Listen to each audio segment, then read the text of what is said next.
Unit 9. Listening Skills. Exercise 4. 1.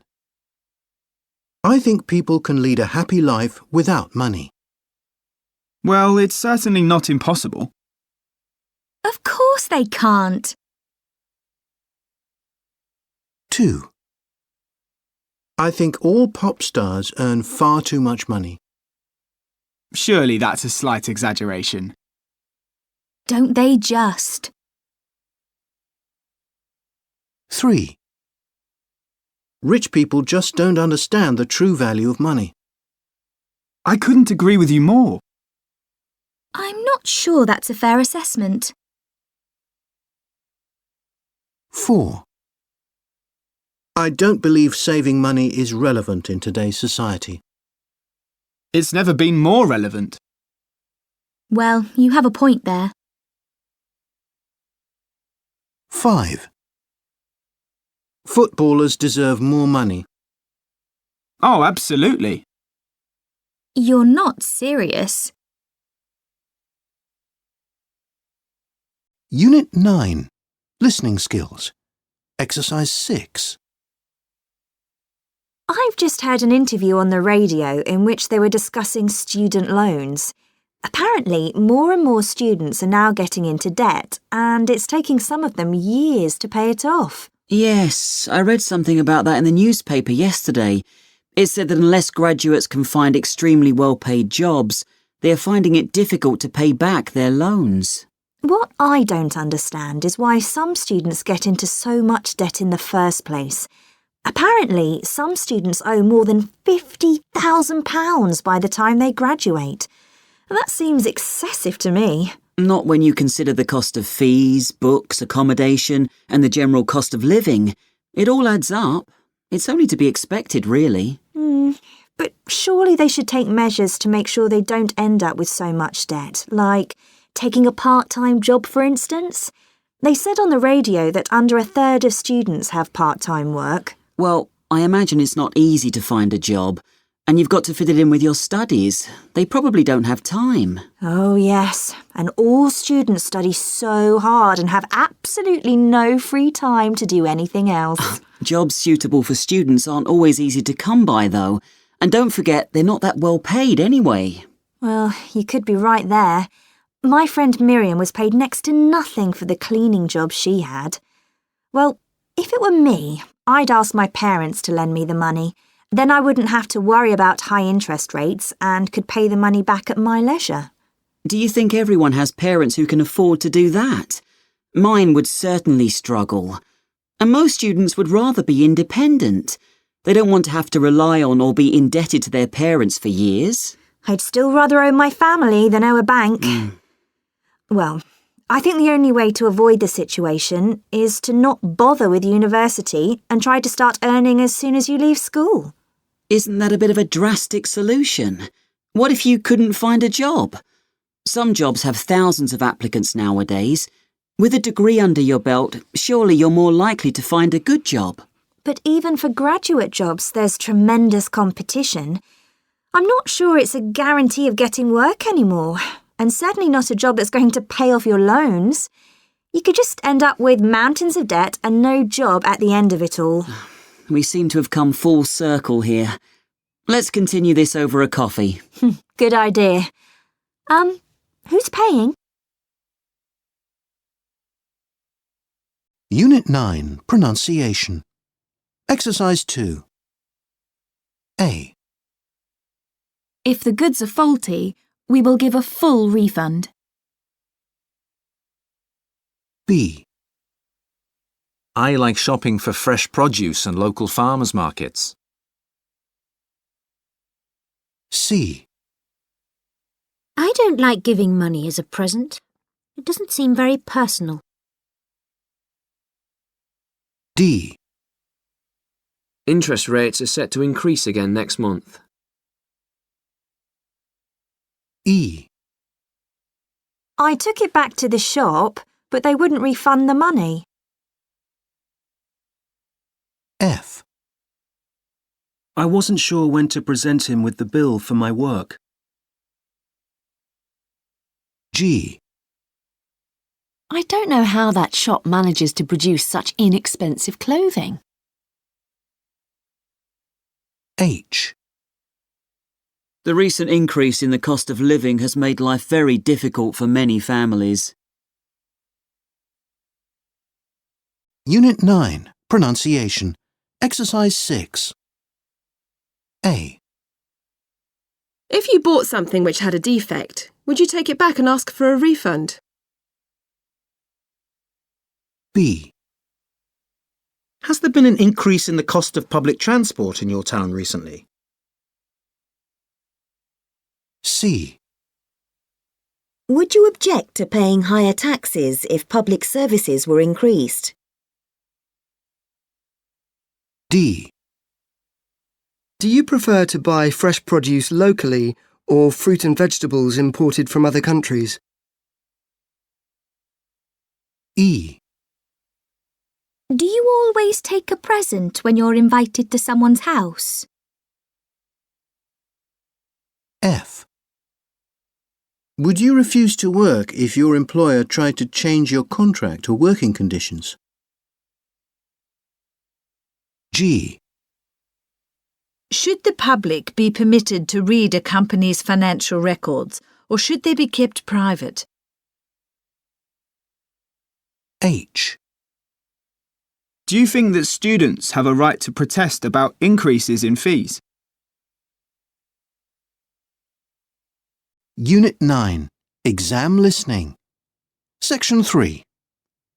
You will hear some students talking about an assignment. Listen carefully and answer questions 21 to 24. So, Rob, what do you think about your essay title? Money is not the only measure of success in life.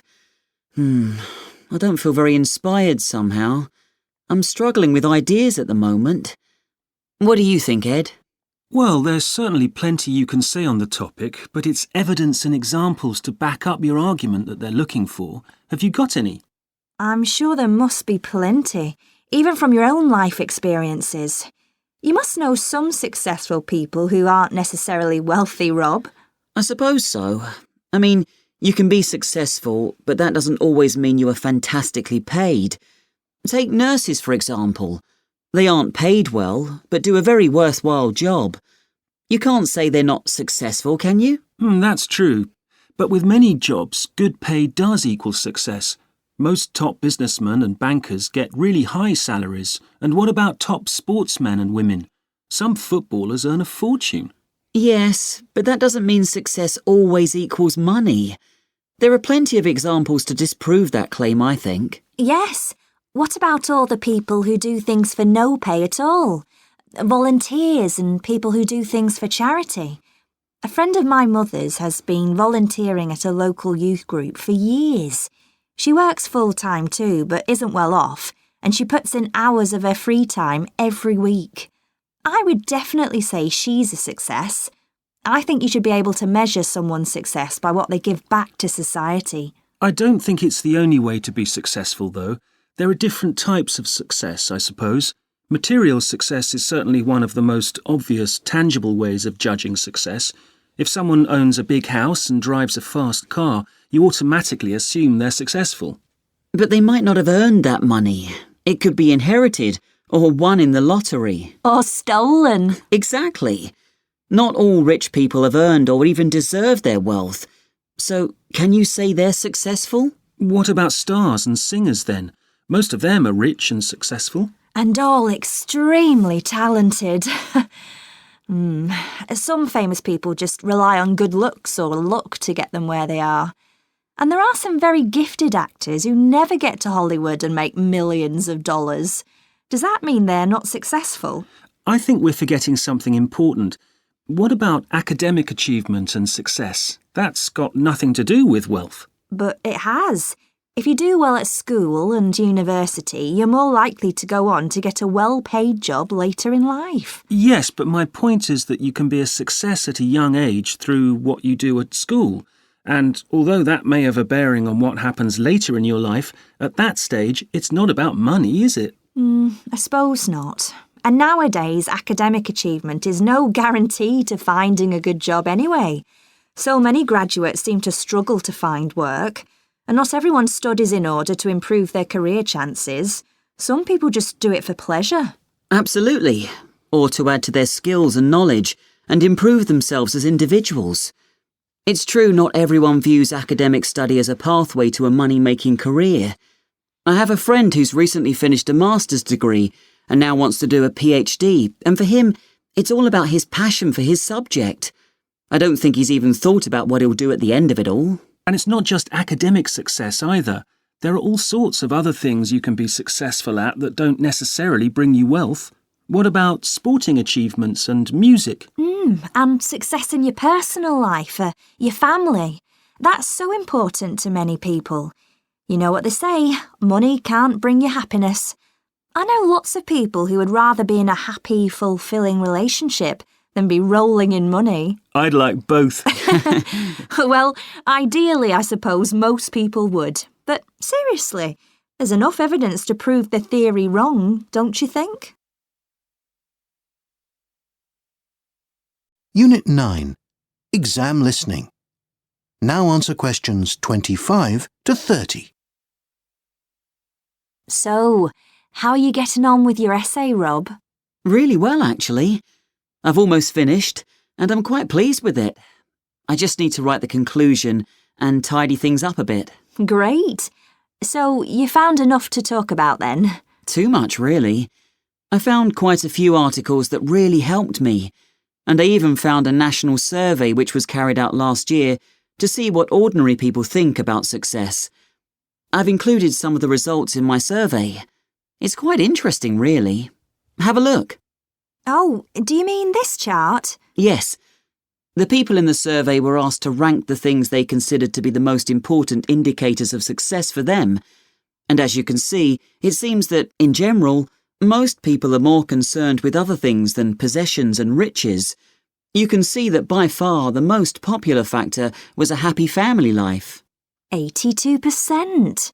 Yes, that is high. What came next? I was quite surprised, but health and peace of mind was quite close behind. I hadn't really considered that to be a factor in personal success. I don't think it's that surprising when you think about it.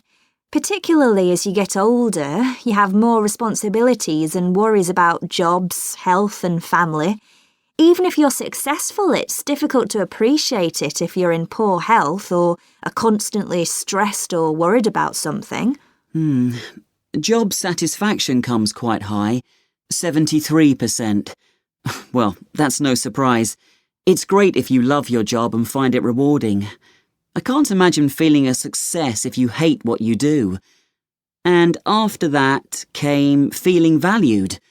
That's an interesting one. Is that at work? Both work and home, I think. Oh, I can understand that. It's always good to feel appreciated for something you've done and share your successes. What's the first thing you do as a child when you get a good mark or achieve something at school? Run home and tell your parents. Yes, I agree. Being praised and respected for what you do, whether it's by family, friends, colleagues, or your boss, is always a good feeling. Next on the list has a score of 69%. Freedom to choose. What does that mean exactly? I think it's to do with having freedom to be able to decide what you do with your life. To choose whether to work from home or be self-employed. Whether to work long hours or take a day off work. I suppose the more successful you are, the more freedom you're likely to have. I can see that owning your own home, car and other possessions does come quite high, 67%, but not as high as I thought it might. I expected it to be in the 80s or 90s. But that means 33% of people don't consider material wealth to be an important sign of success. I think it's interesting that even things like achievements outside work were quite close behind. 62% said these were important. Is that things like sports and hobbies? Yes. Well, we talked about that, didn't we? I think doing something like singing in a concert or running in a marathon can give someone a great sense of personal achievement. I'm surprised that the last one doesn't get a higher score. academic and professional qualifications and achievements. I would have thought that these are important to people, but only 58% seem to agree. That's more than 40% who don't seem to consider success in education and work important. I wonder why. Maybe they become less important as you get older, and not everyone is concerned with academic success. Remember, this survey spoke to a cross-section of society, people of all ages and backgrounds. Well, these survey results will have made your essay interesting. Well done for finding them. Thanks. Unit 10. Listening Skills. Exercise 2. Let me begin by outlining the main areas of my talk today. Firstly, I'll briefly discuss how poor time management can affect us in the workplace and at home. Then we'll consider the implications of poor time management in a little more detail by considering a specific case study. Finally, we'll look at some simple techniques that I hope will help you organise your time more effectively before question time. By the way, there are leaflets being passed round with details of these strategies. Please take a copy away with you. In addition, I have a number of information packs and posters which you're welcome to take if you're interested. So, as I was saying, there will be a chance at the end of my talk for any questions you might have. So turning now to the first part of my talk, poor time management. Unit 10. Listening Skills. Exercise 6. Let's now consider what you should do when a new email arrives in your inbox at work. It's useful to know that, like all tasks, emails can be classified into 4 groups depending on their importance and the urgency with which they need to be dealt. Remember that an important email may not be urgent enough to be dealt with immediately. Similarly, an email which needs to be dealt with promptly might not be particularly important. There are, of course, emails that are important and require immediate attention, but by managing your inbox effectively, you should be able to reduce the number of these significantly. The final group is the emails that are neither important nor urgent, which can account for a significant proportion of your inbox. Unit 10. Listening Skills. Exercise 7. The first thing you need to consider when a new email arrives is whether the email is important or not. You may be surprised that around half of all emails we receive have no importance and require no further action. If this is the case, then it is safe to delete the email. However, if you have decided that yes, the email is important, then several outcomes are possible. The next question to ask yourself is, does the email require further action? Some important emails may not need a response, so you may decide that, whilst it contains important information, no further action is necessary. In this case, the email should be filed in a folder for future reference only. Having decided that the email does require attention, it is now that you need to consider the urgency of the response. If you deem the email to be non-urgent, it should be placed in a folder for pending work, that is awaiting attention in the short term. However, if it requires prompt attention, you now need to consider how long the task will take. If it is something that will take a matter of minutes, then of course the simple solution is to do it now. It could be just a simple matter of sending off a quick reply to the email. That will be one more thing ticked off your to-do list. However, if it is a task that requires more time, you need to ask yourself if you're the only person capable of accomplishing the task. If the answer is no, then see if there is a junior colleague to whom you can delegate some or all of the task. If you decide the job must be completed by you alone, then this is where you start planning your course of action. This should include making a note in your diary or organiser and giving yourself a clear deadline for the task completion. It might also involve making appointments, arranging meetings, and so on. So, to sum up, managing your inbox does require some thought and effort, but believe me, it's well worth it. Unit 10. Speaking Skills. Exercise 2. Speaker 1. It certainly shows loyalty to the company, but I think most employers prefer it if their workers have broad experience in different work contexts. there's not the slightest chance of promotion if you don't have this experience, and, professionally, I don't think it's very fulfilling. Personally, if I had the opportunity, I would try to get as much different experience as possible. It's bound to make you more employable. Speaker 2. There's a good likelihood that our lives will become busier, so I imagine fast, convenient foods will be even more popular. But I think if that happens, there will be a greater emphasis on healthy fast food, so it may well be that you will find more restaurants serving quality takeaway meals, not just hamburgers and pizzas. I also think it's quite likely that more unusual foods and foods from different countries will become more readily available. Speaker 3. This is already quite a serious situation, and if we didn't have a great park and ride scheme in the city, it would be even worse. It won't get any better unless serious measures are taken.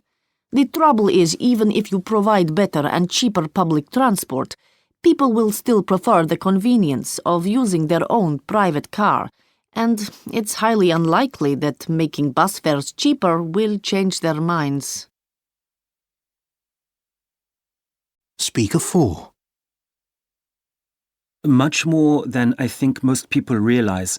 It's quite possible that there are products I wouldn't have bought if I hadn't seen an advert for them. Advertising is all around us, even when we're not really aware of it. I doubt whether there is anyone who has not been affected by advertising, even if it is only subconsciously. Unit 10. Pronunciation. Exercise 2. A. Her books on time travel have been best-selling. B. She's written a number of best-selling books on time travel. C. The effects of postponing the election will be far-reaching. D. The postponement of the election will have far-reaching effects. Unit 10. Pronunciation. Exercise 5. A. What are the benefits and drawbacks of buying mass-produced goods? What about products that are custom-made? B.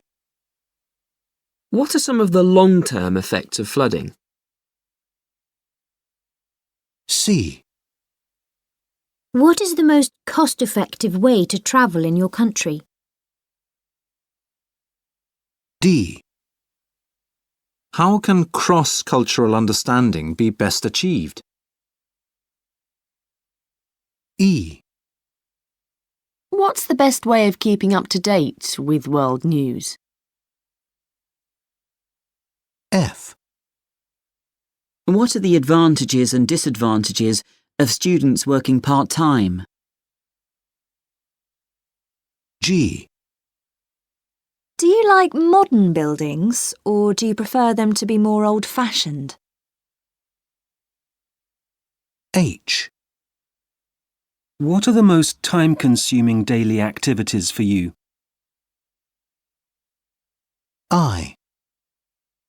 What information can non-verbal communication give us? J. How can you ensure friendships are long-lasting? Unit 10. Exam listening. Section 4. You will hear someone giving a talk about procrastination. Listen carefully and answer questions 31 to 35. I'm sure I'm not alone when I say I'm very good at putting off all those little everyday tasks until the last possible moment. And it seems this procrastination is more widespread than you might think. According to research carried out at Whitehall University last year, almost 9 out of 10 British people postpone doing certain household tasks. Unit 10. Exam listening. Now answer questions 36 to 40. Moving on to the findings then. And, not surprisingly, all 12 subjects showed some degree of task postponement, with over half, that's 7 out of the 12, showing a high degree of procrastination. The results of the survey showed a similar story, with an incredible 87% of respondents admitting to some sort of task avoidance at some point, although there were obvious differences in the degree to which respondents delayed tasks. The two areas of work that were most commonly avoided were at home, rather than work or study. DIY jobs head the list, closely followed by domestic admin. That's things like household bills and correspondence. Close behind were domestic chores, with ironing and cleaning being the least popular household tasks. Not surprisingly, this task avoidance seemed more prevalent if the undertaking involved a deadline that was still some way off, rather than an urgent one.